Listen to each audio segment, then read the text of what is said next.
Good evening. I'm Will Dove, and these are the top stories for Wednesday, May 28th.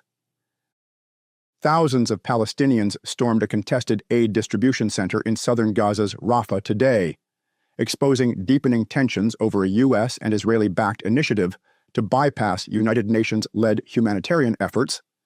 Dramatic footage showed crowds tearing down fences and scrambling over earthen barriers at the Gaza Humanitarian Foundation's compound, while witnesses reported Israeli troops firing warning shots nearby.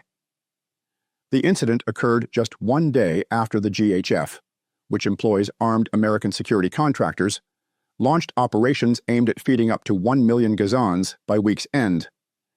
The GHF claims to have distributed 462,000 meals through 8,000 food boxes since Monday, partnering with local NGOs.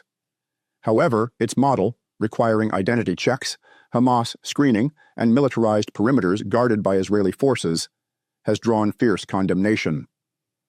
UN agencies and major aid groups refuse to collaborate, accusing the foundation of violating core humanitarian principles by tying assistance to political objectives. Israeli officials defend the program as necessary to prevent Hamas from diverting supplies, though the militant group denies stealing aid. GHF's announcement coincided with Israel's May 19th expanded military offensive, which includes forcibly relocating northern Gazans southward. While Israel eased its 11-week total blockade last week under U.S. pressure, critics argue the GHF framework exacerbates chaos. Over 400 UN aid trucks sat stranded at the Kerem Shalom crossing as of Tuesday, with COGAT, Israel's aid coordination body, blaming UN inefficiency. Today's violence unfolded at the Tal al-Sultan site, where witnesses described a humiliating scramble for basics like sugar and bread. People risked their lives just to feed children, one woman told BBC Arabic, reflecting desperation in a territory where 500,000 face imminent starvation, according to UN-backed analysts. The GHF attributed delays to Hamas blockades, but provided no evidence.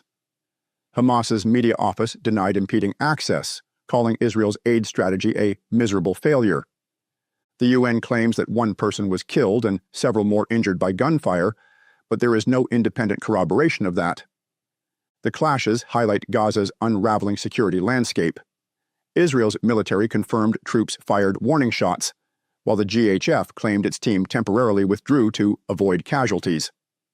With Netanyahu vowing to take control of all areas of Gaza and half the population now crammed into Rafah, aid workers warn the GHF's securitized approach risks further bloodshed. As one man grimly summarized, "Hunger has overwhelmed everyone." I'm Will Dove, and those are the top stories for today, Wednesday, May 28th.